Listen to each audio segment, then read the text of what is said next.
الحمد لله الذي لا يخيب رجيه ولا يرد راعيه، والصلاة والسلام على أشرف الأنبياء محمد عبد الله وعلى آله وصحبه وموالاه.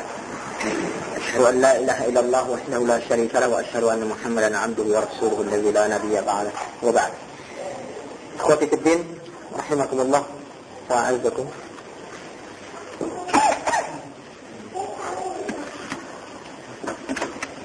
Jadi telah kita bacakan bersama pengertian dari sunnah apabila disebutkan secara lepas tanpa ada tambahan kriteria, maka yang dimaksudkan adalah sunnah menurut pengertian ahli usul fiqh, yaitu segala ucapan dan perbuatan serta ketetapan dari Rasul Shallallahu Alaihi Wasallam yang bisa juga disertai dengan berbagai hal yang dimiliki oleh Rasul Sallallahu Alaihi Wasallam, baik itu berupa karakter secara pribadi yang dilakukan oleh beliau Sallallahu Alaihi Wasallam dengan ikhtiar. Selanjutnya juga telah jelaskan tentang bentuk-bentuk sunnah. Yang pertama sunnah dalam tauhid, sunnah dalam tafsir. Sekarang kita masuk yang ketiga, ya. Sunnah dalam ibadah. Betul? Ya. Sunnah di dalam ibadah. Sunnah di dalam ibadah yaitu sunnah Rasulullah di dalam ibadah. Sunnah Rasulullah di dalam melaksanakan ibadah. Min ahammi ma yansarifu ilayhi ma'na sunnah. Bisa dikatakan pengertian sunnah lebih banyak ditekankan kepada persoalan yang berhubungan dengan tata cara ibadah. Lebih cenderung kata-kata sunnah itu tafsirkan dengan pengertian yang berkaitan dengan ibadah. Wa tuqabilu hal bid'ah, di mana yang menjadi kebalikannya adalah bid'ah. Apabila sunnah dikatakan sebagai tata cara Rasul di dalam melaksanakan ibadah, maka bid'ah adalah sesuatu yang tidak pernah diajarkan oleh Rasul Sallallahu Alaihi Wasallam berupa tata cara pelaksanaan ibadah. Bagaimana yang didefinisikan oleh para ulama, bahwa bid'ah adalah tariqatun fid-din muqtara'atun, suatu tata cara di dalam pelaksanaan agama yang dibuat-buat, tudahis syariah, menyerupai bentuk syariat yang ada, yuradu bis-suluki 'alaiha, yang mana dengan melaksanakan ibadah tersebut tujuannya adalah at-taqarrub ila Allah Subhanahu wa taala, mendekatkan diri kepada Allah. Sekali lagi, segala tata cara pelaksanaan agama, ibadah yang dibuat-buat menyerupai bentuk syariat yang sudah ada, tudahis syariah, yuradu bis-suluki 'alaiha, taqarrub ila Allah, yang pelaksananya ditujukan untuk mendekatkan diri kepada Allah Subhanahu wa taala. Kalau orang misalnya di dalam sholat dia menggerak-gerakkan badannya, kalau dikatakan untuk apa? Ya, tanpa tujuan, hanya untuk melemas-lemaskan otot saja misalnya. Itu tidak masuk kategori bid'ah. Tidak masuk kategori bid'ah, hanya perbuatan maksiat. Itu dinamakan dengan al-abad di shalah, ya, melakukan hal-hal yang tidak berguna dan bermanfaat pada waktu salat. Tapi kalau dia misalnya melakukan satu gerakan khusus dengan keyakinan bahwa itu merupakan gerakan salat, ya, itu merupakan gerakan salat, diyakini itu merupakan ibadah yang tentunya niatnya untuk mendekatkan diri kepada Allah, maka menjadi bid'ah. Jadi kita lihat di sini bahwa bid'ah jadi merupakan satu tata cara pelaksanaan agama yang tidak menuruti sunnah Nabi Shallallahu Alaihi Wasallam. Dia menyerupai bentuk syariat yang sudah ada, dan tujuannya juga tetap untuk mendapatkan keridhaan atau untuk mendekatkan diri kepada Allah Subhanahu wa taala. Wa ma'rifatu sunnati fil ibadah waltizamuha kullaha aslun min usul sunnah. Mengenal sunnah Nabi dalam ibadah, kemudian berpegang teguh pada tata cara yang diajarkan Nabi di dalam ibadah adalah merupakan salah satu di antara fondasi ajaran as-sunnah. La mahyafa anhu fi luzumi ma kana alaihi sallallahu alaihi wasallam wa mukhalafati hadzal asl alamatun min alamati ahli al-bidah. Tidak ada jalan lain bagi seorang muslim yang betul-betul mencari keridhaan Allah selain berpegang teguh kepada sunnah Nabi di dalam melaksanakan ibadah. Menyangkal, membantah atau menyeleweng terhadap ajaran sunnah tadi itu merupakan salah satu tanda daripada ahli bid'ah. La takadu tukhti fiman wajadta fi. Kalau kita dapati orang yang semacam itu, hampir bisa dipastikan bahwa kita bisa menyatakan bahwa dia adalah orang pelaku bid'ah, orang ahli bid'ah. Ini jalan ibadah. Sekali lagi, dalam persoalan ibadah, kata sunnah itu lebih banyak dilekatkan. Sehingga kalau dikatakan ini sunnah, lebih banyak itu dihubungkan dengan persoalan-persoalan ibadah. Meskipun dalam hal ini, ya, perkara tauhid sebagai hal yang terpenting dan tafsir Al-Quran itu juga bisa kita katakan ini sunnah Nabi di dalam tafsir dan ini sunnah Nabi di dalam tauhid. Yang keempat, nazmul mujtama' wa mabadi'u. Aturan dan prinsip-prinsip di dalam hidup bermasyarakat. Di dalam hidup bermasyarakat. Di sini Rasulullah SAW katakan setelah hidup sekian lama kemudian beliau meninggal dunia, beliau telah menanamkan arsa qawaid al-mujtama' al-islami, menanamkan berbagai macam kaidah-kaidah dasar dalam kehidupan bermasyarakat secara Islami. Wa aslul mabadi allati tuwajjihu harakatah wa tahkumu masarah, thumma jaa'a khulafa'u radhiyallahu ta'ala anhu fafarra'u ala tilkal usul.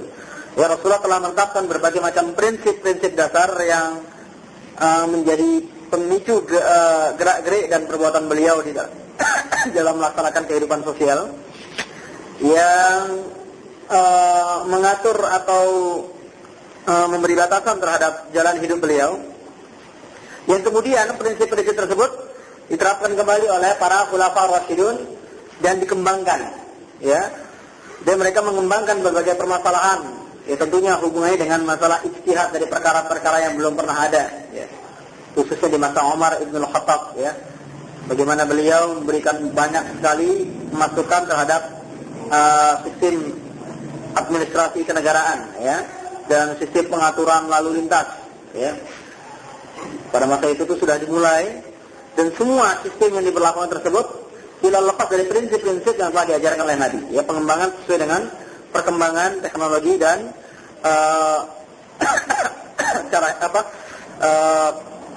sarana kehidupan yang ada pada waktu itu, ya. Seluruhnya tetap berdasarkan pada prinsip yang sama. Rasulullah sallallahu alaihi wasallam pernah bersabda, "Iqtadu bil ladaini min ba'di, Abi Bakar wa Umar." Ikutilah jalan hidup dua orang sesudahku, Abu Bakar dan Umar. Ini yang dijelaskan oleh Nabi sallallahu alaihi wasallam yang menunjukkan segala bentuk ijtihad yang dilakukan oleh Umar itu dalam batas-batas yang memang telah diizinkan di dalam Islam. Meskipun perkara-perkara yang dilakukan oleh Umar banyak yang tidak pernah ada di zaman Nabi sallallahu alaihi wasallam yang hubungan juga dengan masalah kehidupan sosial, bahkan juga dengan pengaturan kehidupan politik. Wa ahammu hadhihi al-mabadi, yang paling penting dari prinsip-prinsip tersebut adalah pertama nizamul khilafah wal hukm, ya. Kalau kita sebutkannya satu persatu, nizamul khilafah wal hukm, undang-undang di dalam menetapkan seorang khalifah, di dalam memutuskan hukum. Dari mulai pemilihan khalifah sampai kepada memutuskan hukum. Pemilihan khalifah diajarkan oleh Nabi SAW secara implisit melalui pemberian wewenang kepada Abu Bakar untuk menjadi imam salat selama beberapa waktu. Kemudian para sahabat bisa memahami bahwa itu merupakan isyarat dari Nabi bahwa beliau mengambil atau mengangkat Abu Bakar sebagai pengganti. Nabi SAW memiliki dua tugas. Yang pertama tugas risalah, tugas kerasulan, dan itu sudah selesai setelah meninggalnya Nabi. Yang kedua tugas riasah, kepemimpinan, inilah yang dilanjutkan. Jadi istilah khalifatul Rasul, khalifah Rasul artinya pengganti Nabi. Pengganti Nabi dalam apa? Dalam memimpin masyarakat Islam. Sistemnya sudah dijelaskan, bisa dengan sistem pengangkatan langsung dari seseorang. Si Nabi yang mengangkat Abu Bakar As-Siddiq, ya. Kemudian Abu Bakar As-Siddiq yang melimpahkan wewenang kepada Umar bin Khattab. Adapun Umar bin Khattab mengangkat Utsman bin Affan dengan menunjuk beberapa orang yang dia tidak mampu bermusyawarah, ya istilahkan dengan ahlul halli wal aqd, ya para ulama yang memiliki kompetensi di dalam masalah-masalah keagamaan tentunya, masalah din, dan juga dalam masalah hukum-hukum kenegaraan. Mereka disuruh bermusyawarah dan menetapkan siapa yang pantas untuk diangkat sebagai khalifah. Terpilihlah Utsman. Lalu setelah itu Ali bin Abi Thalib dipilih juga dalam sistem musyawarah. Meskipun sistemnya itu lebih diperlebar, yaitu dengan meminta pendapat para sahabat yang ada pada waktu itu seluruhnya. Ya tentunya pendapat-pendapatnya diambil dari orang-orang yang memang dikabarkan sebagai ahli ilmu. Karena para sahabat insya Allah seluruhnya adalah ahli ilmu. Ini sistem pengambilan seseorang atau pengangkatan seseorang sebagai khalifah sudah ada di dalam Islam. Dan sistemnya itu bisa beragam. Yang intinya adalah memilih orang yang paling layak untuk dijadikan sebagai pemimpin. Orang yang paling bertakwa, kemudian orang yang paling mengerti tentang ilmu ketatanegaraan di dalam Islam. Keduanya itu merupakan persyaratan mutlak. Jadi al-ilmu wal quwwah, ilmu dan kemampuan secara dalam maksud keterampilan, ya, keterampilan atau kemampuan di dalam memimpin umat. Itu keduanya harus diperhitungkan. Dan demikian juga berlaku dalam mengambil segala bentuk tugas yang akan dibebankan kepada seseorang. Kita harus memilih orang yang sesuai dengan tugasnya tersebut. Pertama dari segi keilmuan dan ketakwaan, kedua dari segi keterampilan. Sini Ibnu Taimiyah dalam kitabnya Siyasah Syar'iyyah itu menjelaskan secara panjang lebar. Kalau persoalan itu berkaitan dengan masalah din, maka yang lebih didahulukan adalah masalah ketakwaan. Jadi dipilih mana yang paling bertakwa. Kalau ada sekitar 10 orang bertakwa, dipilih yang paling bertakwa di antara mereka. Baru kemudian dipilih mana yang terpilih misalnya 2 atau 3 orang, mana di antaranya yang paling pandai dalam ilmu ketatanegaraan di dalam Islam. Tapi kalau seandainya itu untuk urusan-urusan yang sifatnya adalah fisik, seperti memimpin peperangan dan lain sebagainya, maka harus lebih didahulukan keterampilan. Ya tentunya tetap dipilih orang yang bertakwa, tapi harus lebih didahulukan masalah keterampilan di dalam memimpin peperangan. Sudah dijelaskan oleh Ibnu Taimiyah rahimahullah taala, karena masalah kesolehan orang tersebut, banyaknya ibadah orang tersebut itu menjadi milik dia sendiri. Dia yang dapat pahala. Kalau dia nggak bisa memimpin peperangan, maka kehancuran akan menimpa kaum muslimin secara keseluruhan. Jadi kalau seandainya dia mampu memimpin perang, ya, dia juga orang yang boleh dikatakan melaksanakan din agama Islam secara konsekuen. Cuma memiliki sedikit kekurangan misalnya dalam beberapa hal. Kemudian di dalam memimpin peperangan dia orang yang ahli, maka kekurangan ibadahnya itu hanya menjadi tanggungan dia sendiri. Sementara kemampuannya dalam memimpin peperangan itu menjadi menjadi manfaat bagi kaum muslimin secara keseluruhan. Inti daripada pemilihan harus mengambil mana yang paling bertakwa dan mana yang paling sesuai dengan tugas yang akan dibebankan kepadanya. Karena kalau dalam memilih imam, ya, itu selain orang yang bertakwa, orang yang paling pasti dibacaan Al-Qurannya. Itu disesuaikan dengan tugas yang akan dibebankan kepadanya. Kemudian ta'atu ulil amri, ya. Di antara prinsip-prinsip di dalam Islam adalah menaati pemimpin yang muslim. Menaati pemimpin muslim selama dia tidak memerintahkan berbuat maksiat. Di dalam Islam juga ada yang dinamakan dengan syura, ya, bermusyawarah. Ini prinsip. Ini disebutkan Al-Quran, wa amrukum syura bainakum.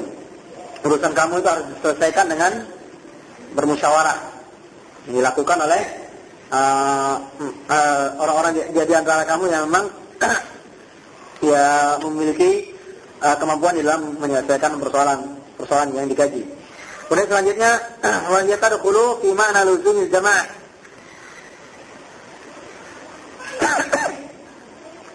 Segala hal yang berkaitan dengan berpegang kepada jamaah, ya, berpegang kepada jamaah. Karena ini juga termasuk bagiannya menaati pemimpin, ya, bermusyawarah dan lain sebagainya, itu termasuk di antara kategori berpegang teguh kepada jamaah kaum muslimin. Kemudian selanjutnya jihad fi sabilillah, juga salah satu di antara fondasi penting dalam masyarakat Islam, dalam sosial. Yang namanya jihad fi sabilillah itu adalah satu kewajiban sampai hari kiamat nanti. Yang sampai hari kiamat nanti. Ini saja untuk penerapannya, tentu harus dijalankan sesuai dengan tuntunan syariat.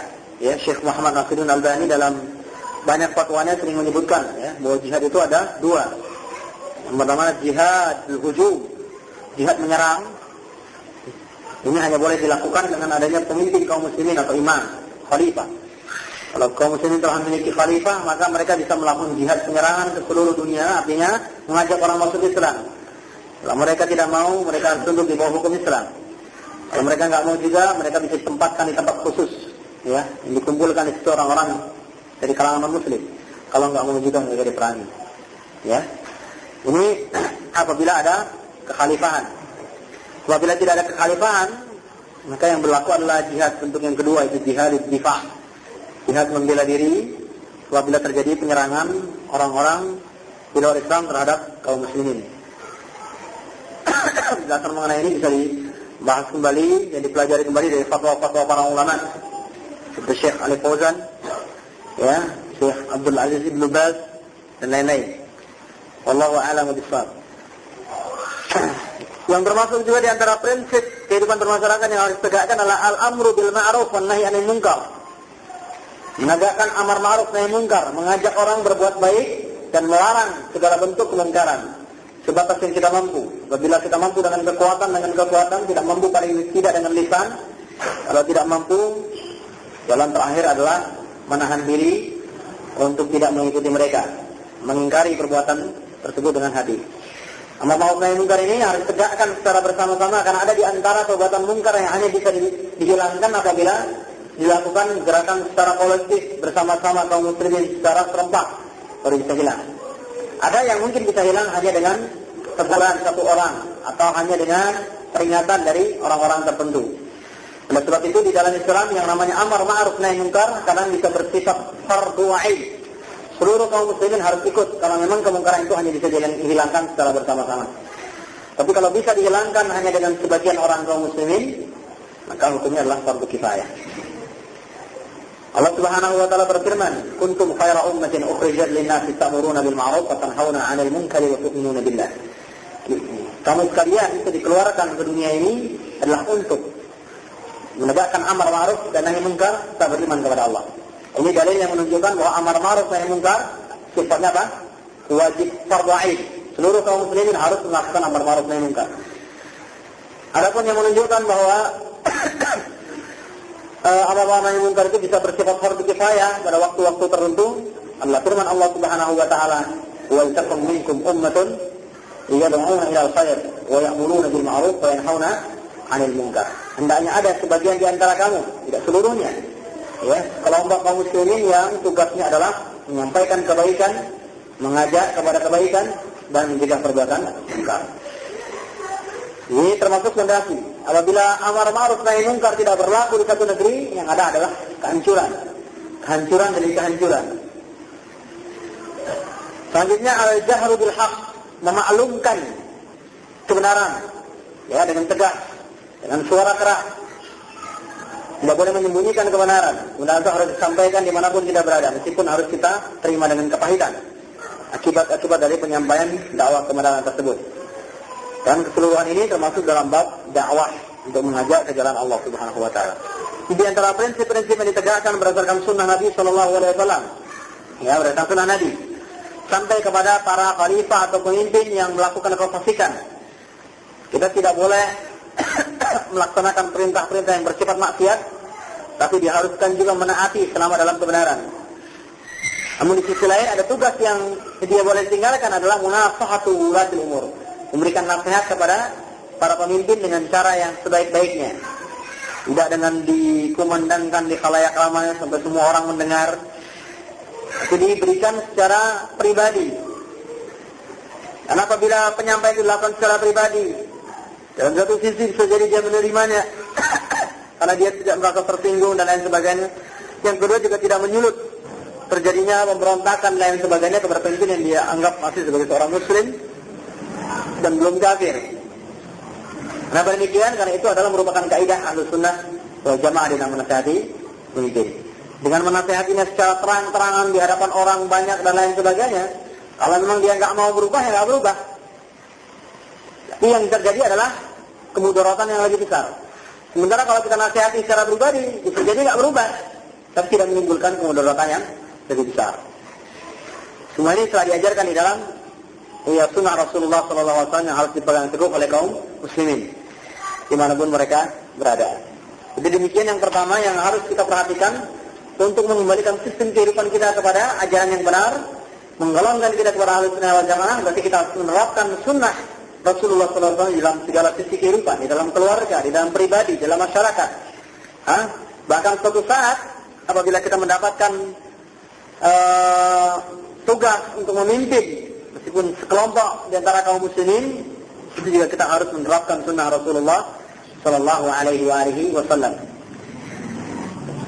Kemudian selanjutnya sunnah sahabat, mengikuti sunnah sahabat. Mungkin sering terlontar dari sebagian orang satu pertanyaan, karena yang lebih dikenal dengan istilah sunnah itu adalah yang dinisbatkan kepada Nabi, sunnah Rasul. Meskipun secara makna lughawi, secara bahasa sunnah bisa dikategorikan sunnah orang kafir juga sunnah. Tetapi apakah ada istilah yang dinamakan dengan sunnah para sahabat? Di sini ditegaskan oleh muallif bahwa istilah sunnah sahabat adalah istilah yang syar'i.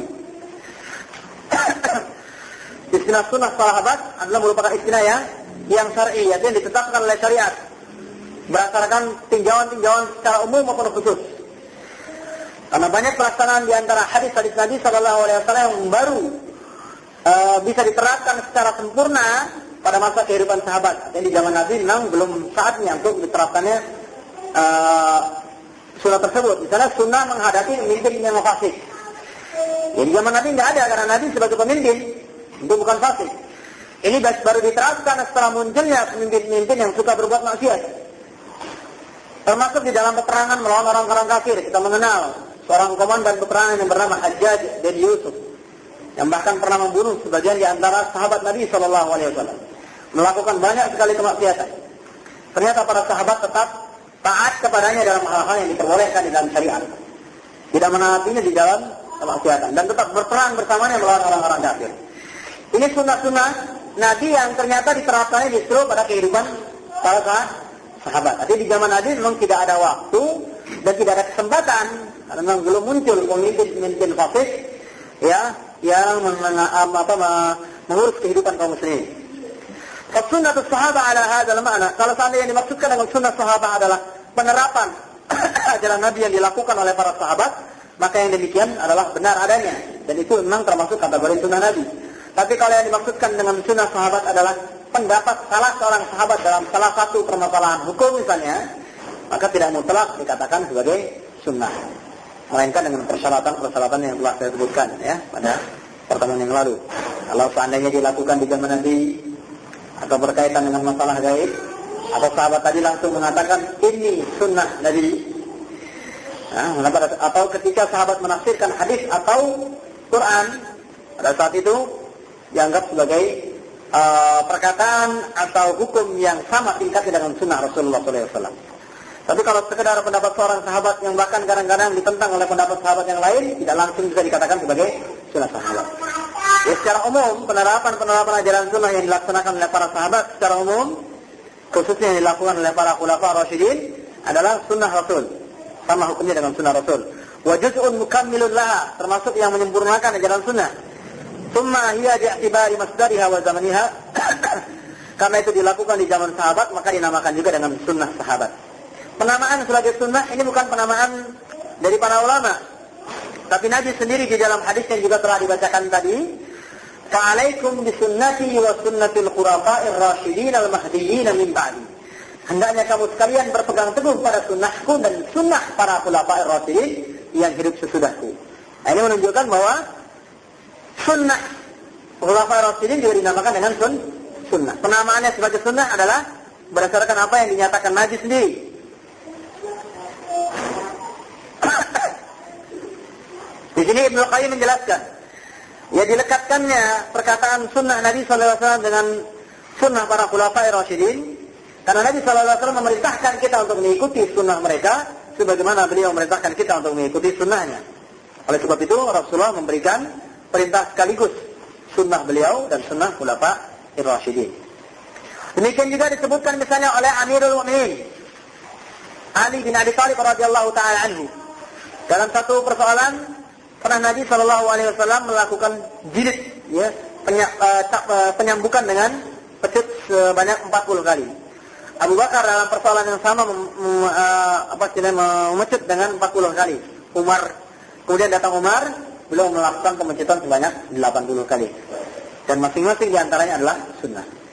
Tapi yang dilakukan Abu Bakar adalah meniru perbuatan Nabi, dan dilakukan Umar adalah ijtihad beliau dan beberapa persoalan yang dengan pertimbangan tentunya dengan berdasarkan sunnah Nabi juga. Nah, perbuatan Abu Bakar dan Umar ini dikatakan oleh Ali sebagai sunnah, dan masing-masing adalah sunnah. Karena Nabi telah bersabda seperti saya sebutkan tadi, "Ihtadu bil ladaini min ba'di Abi Bakar wa Umar." Berpegang teguhlah, ikutilah jalan hidup dua orang sesudahku, yaitu Abu Bakar dan Umar. Mengingat persoalan ini diketahui oleh para sahabat dan tidak ada di antara mereka yang menentangnya, maka ini menjadi sunnah para sahabat. Ya, kecuali kalau para sahabat tidak setuju dengan pendapat Umar dan mereka mengungkapkan misalnya hadis Nabi sebagai bantahannya, maka pada saat itu tidak bisa dijadikan pegangan. Tapi mengingat para sahabat tidak menentangnya, jadilah dia sebagai sunnah Nabi. Allahu a'lam bishawab. Kemudian selanjutnya di dalam kitab Sahihul Bukhari itu ada kitab pembahasan yang berjudul I'tisam bis Sunnah, berpegang teguh pada sunnah Nabi. Lalu penulis yaitu Imam Bukhari menyebutkan satu bab yang berjudul Babul Ihtida bis Sunani Rasulillah, bab mengikuti sunnah Nabi. Ternyata yang beliau sebutkan adalah kisah Umar, ya, kisah Umar dalam pembagian harta untuk kemaslahatan kaum muslimin. Jadi yang disebutkan bukan hadis Nabi, tapi apa? Kisah tentang Umar. Tapi judul bab yang ditulis oleh Imam Bukhari apa? Bab apa?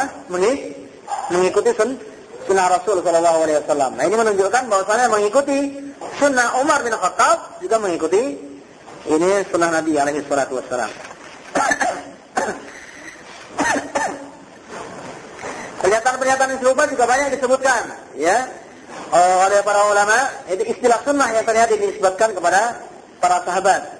Ya, seperti yang pernah dikatakan oleh Ibnu Hajar Al-Asqalani, disebutkan juga dari Ibnu Abdul Bar, dari Salih bin Kaisan, dan seterusnya.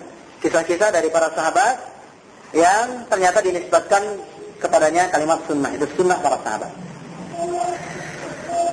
Selanjutnya ada satu pertanyaan lain. Setelah terbukti bahwasanya sunnah para sahabat memang merupakan istilah yang baku, timbul pertanyaan lain. Apakah sunnah sahabat juga terpelihara? Kalau Al-Quran sudah jelas, Inna nahnu nazzalna dzikra wa inna lahu lahafidun. Sesungguhnya kami yang menurunkan ajaran Al-Quran dan kami yang akan memeliharanya. Syekh Muhammad Nasiruddin Al-Albani di dalam Muqaddimah Silsilatul Ahadits Ad-Dha'ifah wal Mawdu'ah wa Asarha Sayyi fil Ummah menyatakan, ya, dalam muqaddimahnya, bahwa ketika Allah Subhanahu wa taala menjamin ajaran Al-Quran, sedangkan ajaran Al-Quran itu nggak bisa diterapkan melainkan dengan sunnah Nabi sallallahu alaihi wasallam, maka jaminan Allah untuk memelihara Al-Quran ini juga berarti merupakan apa? Jaminan untuk memelihara sunnah Rasul sallallahu alaihi wasallam. Sekaligus saya tambahkan bahwa yang demikian itu juga merupakan janji terpeliharanya sunnah para sahabat. Ya, meskipun pemeliharaan ini tidak sama persis bentuknya dengan pemeliharaan Al-Quran. Kalau Al-Quran secara harfiah memang tidak akan pernah bisa dipalsukan, hadis mungkin dipalsukan oleh sebagian kaum muslimin atau mungkin orang-orang di luar Islam. Akan tetapi pemeliharaan itu tetap Allah buktikan dengan tetap hidupnya para ulama hadis sepanjang zaman yang membuktikan kepada kaum muslimin kesahihan dan kesahihan hadis. Tinggal apa kaum muslimin di setiap zaman itu mau berkenalan dan mempelajari ilmu-ilmu yang disampaikan oleh para ulama ahli hadis di zamannya atau tidak. Kalau kita tidak kenal dengan ulama hadis zaman kita sekarang ini, Muhammad Nasiruddin Al-Albani, Abu Ishaq Al-Khuwaini, atau Syekh Muhammad Ahmad Shakir rahimahullah ta'ala, kita tidak akan pernah bisa mengetahui tentang munculnya sekian banyak hadis-hadis palsu dalam literatur, buku-buku dan buku-buku sejarah maupun kitab-kitab akidah, muamalah, bahkan kitab-kitab tafsir yang dikarang oleh kaum muslimin sepanjang zaman. Termasuk diantaranya kata Syekh Muhammad Nasiruddin Albani, karena sudah semakin tersebarnya yang namanya hadis palsu, sampai hampir tidak ada seorang khatib yang berkhutbah sementara dia tidak menyampaikan satu atau dua hadis lemah atau palsu. Artinya setiap seorang khatib naik mimbar menyampaikan sekian hadis, pasti ada salah satu di antaranya yang lemah atau palsu. Hampir tidak ada seorang khatib yang menyampaikan sekian banyak hadis di dalam satu khutbah misalnya yang tidak satu pun di antaranya yang baik. Kenapa demikian? Saking tersebarnya, ya. Sampai kita sulit mendapatkan hadis-hadis yang sahih karena sudah semakin tersebarnya. Bagaimana tidak? Tersebarnya hadis-hadis palsu itu melalui tangan orang-orang yang tidak tanggung-tanggung memasukkan hadis. Ada yang satu orang sampai memasukkan 10.000 hadis, sekian ribu hadis. Ada seorang pemalsu hadis yang setelah bertobat mengatakan tidak ada surat di dalam Al-Quran, mereka sudah saya ceritakan hadis-hadis palsu yang berkenaan dengan keutamaannya. Masing-masing di antara surat disebutkan sekian hadis. Kita bisa bayangkan berapa surat dalam Al-Quran, 14 kali sekian hadis. Itu khusus menceritakan tentang fadilah keutamaan ayat-ayat Al-Quran. Jadi hadis palsu semakin bertebaran di mana-mana. Tinggal kita sebagai orang muslim hendaknya mempelajari kitab-kitab yang dikarang para ulama, khususnya yang menceritakan tentang kelemahan-kelemahan dan kepalsuan banyak hadis yang tersebar di kitab-kitab kaum muslimin. Dan sekali lagi, adanya para ulama tersebut menyebabkan sunnah Rasul terpelihara, yang demikian juga berarti sunnah para sahabat juga terpelihara. Termasuk firman Allah, "Wa man yushaqiqir rasul min ba'di ma tabayyana lahul huda wa yattabi' ghayra sabilil mu'minin nuwallihi ma tawalla wa nuslihi jahannam wa sa'at masira." Orang yang melawan, menentang ajaran sunnah Rasul setelah datang kepadanya kebenaran dan mengikuti jalan selain para sahabat, lalu akan Allah biarkan dia tersesat dan Allah masukkan dia ke dalam jahanam. Ini perintah dari Allah Subhanahu wa taala agar kita mengikuti apa? Mengikuti sunnah Rasul dan sunnah para sahabat. Kalau seandainya sunnah para sahabat tidak terjaga, sunnah Rasul tidak terpelihara, apa arti daripada berpegang teguh kepada sunnah Rasul dan para sahabat? Termasuk sabda Nabi tadi, "Alaikum bisunnati wa sunnatil khulafa'ir rasyidin." Kita disuruh berpegang teguh kepada sunnah Rasul dan sunnah para sahabat. Sementara sunnahnya nggak terpelihara, kaum muslimin nggak bisa mendapatkan sunnah yang sahih dari Rasul. Itu berarti perintah Nabi ini omong kosong. Padahal jelas perintah Nabi ini adalah satu kepastian. Berarti sunnah Rasul dan para sahabatnya pasti akan terpelihara. Demikian juga adanya hadis Nabi tentang firqah najiyah dan tentang adanya kelompok kaum muslimin yang selalu berpegang teguh kepada kebenaran. La tazalu ta'ifatun min ummati zahirina 'alal haqq. Akan tetap ada segolongan di antara umat Islam ini yang berpegang teguh kepada kebenaran. La yadurruhum man khazalahum wala man adahum. Mereka tidak akan mungkin bisa diusik oleh orang-orang yang berusaha mengganggu mereka atau berusaha mencelakai mereka. Hatta taqum as-sa'ah wa hum zahirun. Sampai datang hari kiamat dan mereka masih dalam keadaan berpegang teguh kepada sunnah Nabi sallallahu alaihi wasallam. Ini jaminan. Kalau di setiap masa ada orang yang berpegang teguh kepada kebenaran, sementara kebenaran itu sendiri tidak ada, ya nggak mungkin. Kecuali dalam ukuran mayoritas. Ya. Seperti yang dinyatakan oleh sebagian ulama, "An-Nasraniyatul yawm rijalun bila dinin. Wal Islamul yawm dinun bila rijal." Itu ukuran umum. Agama Nasrani sekarang ini adalah pemeluk-pemeluk agama yang tidak memiliki agama. Sebaliknya, Islam pada hari ini adalah agama yang tidak memiliki pemeluk. Ini agamanya ada, tapi yang melaksanakannya hampir tidak ada. Sementara orang-orang Nasrani, ya, yang melaksanakannya banyak, agamanya hampir tidak ada. Pernah diadakan satu angket yang disebarkan kepada orang-orang di Malaysia waktu itu, kepada sekelompok kaum muslimin dengan sekelompok orang-orang Kristen. Ditanya, apa tujuan hidup kamu? Kebanyakan kaum muslimin menjawab, mencari kebahagiaan, hidup dengan tenang dan lain sebagainya. Tapi orang-orang Nasrani hampir 100% mengatakan hidup untuk berdakwah. Nah, mereka semangat dakwahnya bisa diacungkan jempol. Nah, mereka yang betul-betul giat melaksanakan menegakkan agama dengan dakwah yang dilakukan ke berbagai pelosok penjuru, termasuk daerah-daerah yang sudah beragama Islam. Sementara orang Islam sendiri, ya, ada uang, ada dakwah. Kalau nggak ada uang, nggak ada dakwah. Ya, sama ada istilah ada uang, ada barang. Ini ada uang, ada dakwah. Nggak ada uang, nggak ada dakwah. Ya.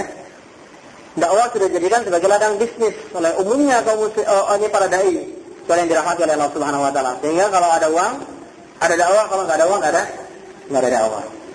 Ini satu kenyataan yang akhirnya menjadikan kaum muslimin itu tidak berpegang teguh kepada ajarannya. Tetapi ajaran Islam tetap dijaga, dan sekelompok kecil kaum muslimin tetap terpelihara. Ada di antara mereka yang berpegang teguh kepada sunnah Nabi. Imam Syafi'i pernah memberikan satu nasihat. Qala idza kanat jama'atuhum mutafarriqatan fil buldan, fala yaqdiru ahadun an yalzama jama'ata abdani qaumin mutafarriqin.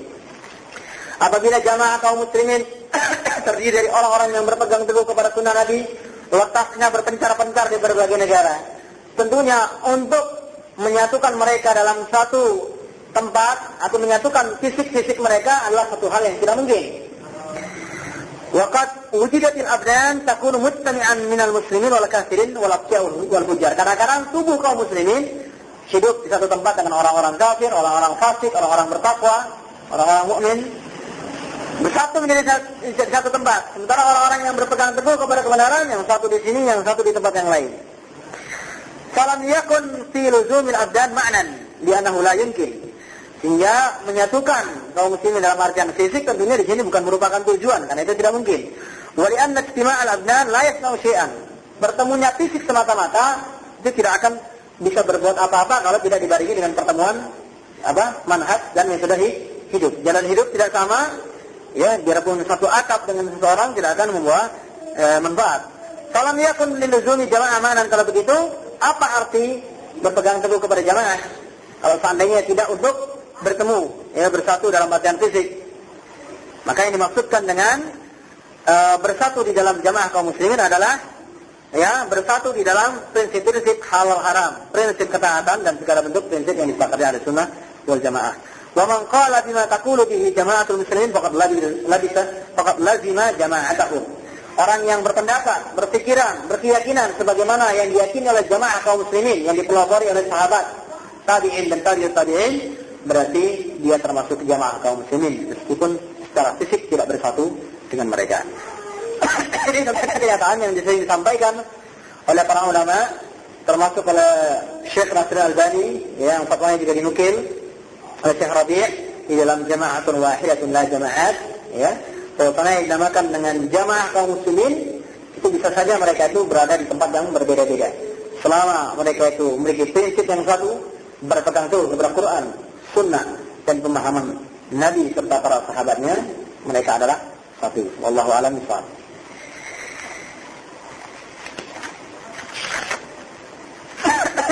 Ikhwah sekalian sedin yang dimuliakan oleh Allah Subhanahu wa taala.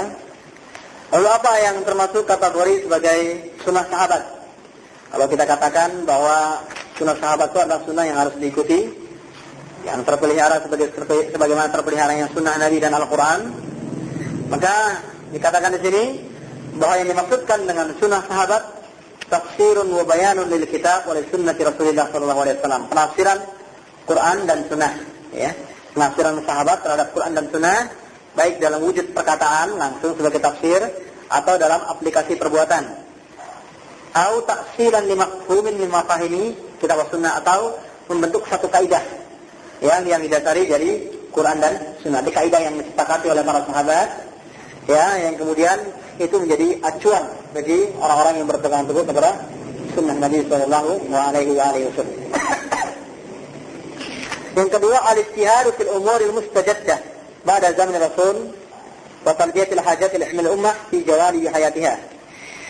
Ijtihad para sahabat, khususnya yang disepakati, yang disepakati sudah menjadi ijma, ya, konsensus yang hukumnya adalah sama dengan sunnah Nabi sallallahu alaihi wasallam, maupun ijtihad mereka yang disampaikan oleh para sahabat dalam perkara-perkara yang tidak pernah ada di zaman Nabi, dan dalam mengikuti berbagai bentuk kebutuhan ilmiah bagi umat di berbagai sisi kehidupan mereka, wa ijadil hulul, serta melakukan penyelesaian atau solusi, memberikan solusi terhadap muskilat berbagai macam problematika allati ta'taridu sabilaha, yang menghadang umat Islam. Ya, seluruh ijtihad para sahabat itu dinamakan dengan sunnah selama tidak terjadi pertentangan antara yang satu dengan yang lain. Jadi kalau seandainya para sahabat masing-masing berijtihad dengan ijtihad yang berbeda-beda, maka kita kembalikan seluruhnya itu kepada kitabullah dan sunnah Rasul sallallahu alaihi wasallam. Bukan sekalian fiddin yang dimuliakan oleh Allah Subhanahu wa taala. Dan selanjutnya, bagaimana kita mengetahui ini atau mengetahui atau mempelajari sunnah sahabat radhiyallahu anhum ajma'in. Maka di sini dikatakan bahwa al-maqsud bi ma'rifati sunnati sahabah an amrayn itsnain. Yang dimaksud dengan mengetahui sunnah sahabat itu ada dua sisi tinjauan. Yang pertama, at-tahaqquq min thubutil athar alladhi yadullu alaihi sunnatul ilmiyah wal amaliyah. Meneliti kebenaran asar atau riwayat sahabat tadi. Ya, dengan penelitian ilmiah berdasarkan kaidah-kaidah yang diajarkan oleh para ulama. Yang kedua, ad-dalail wal ahkam allati yahmiluha al-athar, mempelajari hukum dan indikasi yang terdapat di dalam riwayat tersebut dalam berbagai persoalan, baik itu akidah, ibadah maupun muamalah. Dia mempelajari sunnah para sahabat, ya tentunya dengan mengkaji kitab-kitab hadis. Nah, umumnya kitab hadis termasuk Musnad Imam Ahmad yang memuat sekian puluh ribu hadis, itu juga memuat sunnah-sunnah para sahabat. Jadi bukan cuma hadis Nabi saja. Umumnya kitab-kitab hadis itu memuat hadis-hadis yang dari sahabat maupun dari Rasulullah sallallahu alaihi wasallam. Sebagian ulama ada yang mengatakan bahwa apabila kitab itu berjudul As-Sunan, maka yang dikumpulkan hanya sunnah-sunnah Nabi saja. Yang kenyataan juga ada 1-2 riwayat, ya tidak terlalu banyak di dalam kitab Sunan yang berasal dari para sahabat radhiyallahu anhum ajma'in, meskipun bukan merupakan hadis pokok dan suatu permasalahan, tapi ada. Wallahu a'lam bishawab. Selanjutnya hal-hal apa saja yang keluar dari kategori sunnah Nabi. Kalau kita mempelajari riwayat, kalau kita mempelajari Islam dari berbagai literatur ada, apa saja yang kira-kira keluar dari kategori sebagai sunnah Nabi sallallahu alaihi wasallam. Yang pertama, yang terjadi sebelum kenabian, yang kemudian tidak diamalkan oleh Nabi dan tidak diamalkan oleh para sahabat. Artinya kalaupun itu terjadi di zaman sebelum kenabian, tapi kemudian Nabi SAW melaksanakannya dan menerapkannya, itu termasuk di antara sunnah Nabi. Jadi kalau tidak, maka itu termasuk di antara yang tidak masuk kategori sunnah Nabi. Dan itu meliputi akidah, ibadah dan muamalah yang dilakukan oleh Nabi SAW sebelum beliau diutus. Akidah, muamalah dan ibadah yang dilakukan sebelum Nabi diutus oleh beliau. Yang semua itu termasuk perkara-perkara jahiliyah. Yang kedua, ini termasuk kategori yang pertama tadi ya. Kategori yang terjadi sebelum